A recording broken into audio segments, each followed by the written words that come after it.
Isn't it remarkable how the same political figures who swore there was no money left for public services suddenly uncover billions when their feet are to the fire?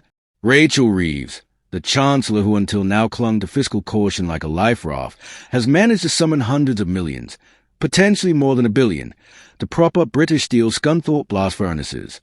A cynical mind might ask, where was this industrial courage months ago when the writing on the wall first began to bleed through?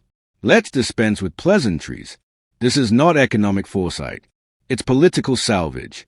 Reeves and the Labour government are not making a bold bet on Britain's industrial future. They are scrambling to contain the political fallout of a steelwork collapse that was both predictable and preventable.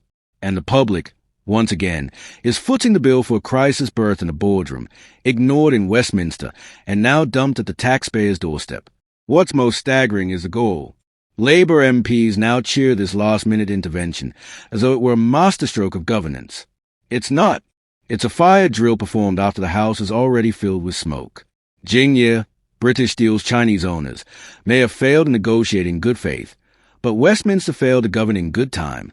If this industry mattered, if the workers and communities dependent on it truly mattered, Parliament would have acted decisively long before it became a front-page emergency. Not after Jingye started rationing raw materials like wartime rations. Now, let's talk cost. We are told, almost casually, that this could cost hundreds of millions, maybe $1 billion. Just like that. No framework, no clear oversight, no long-term strategy publicly outlined. Labour claims the economic case is sound. Perhaps. But if it is, where's the transparency? Where's a detailed plan showing how these blast furnaces, once saved, will contribute to a green, competitive, self-sustaining industrial future? Because without that, this isn't rescue. It's a bribe. A political bribe paid in public money to stave off headlines about unemployment, economic decay, and broken campaign promises in the heartlands Labour claims to champion. Let's not forget, this isn't just about steel. This is about economic priorities and political will. When junior doctors strike over pay and conditions, the money magically disappears. When schools are crumbling, the cupboard is bare. But when a potential PR catastrophe looms on the front pages, Reeves discovers a secret vault under the Treasury sofa. This kind of selective urgency is not just disingenuous, it's offensive. The real insult is a pretense that this sudden cash injection is a bold economic vision. It's not.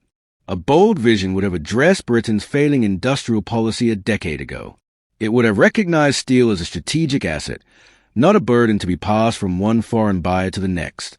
It would have ensured proper investment in decarbonization, long-term R&D, and resilient supply chains.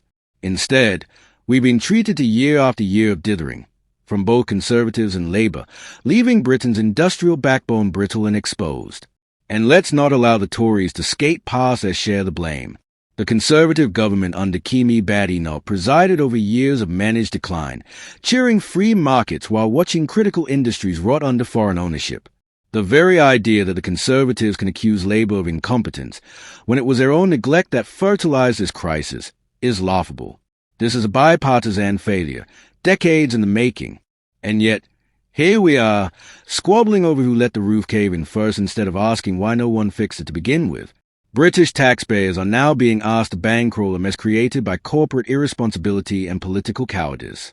We are funding a lifeline not for innovation, not for transformation, but for survival. And survival is not a strategy. It's triage.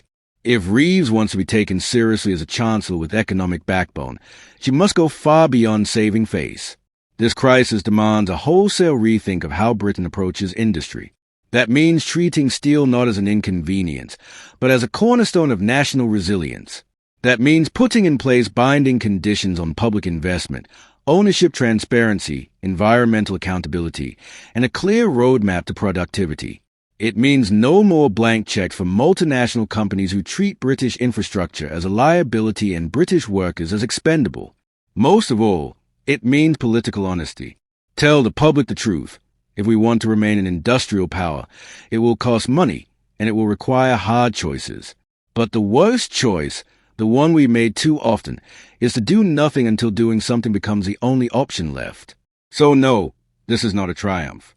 It is a desperate move, born not of vision, but of necessity. And unless this moment triggers a reckoning with the way Britain governs its economy, we will be right back here in another year, another sector, another bailout, watching ministers pull money from nowhere while asking why there was nothing when we needed it most.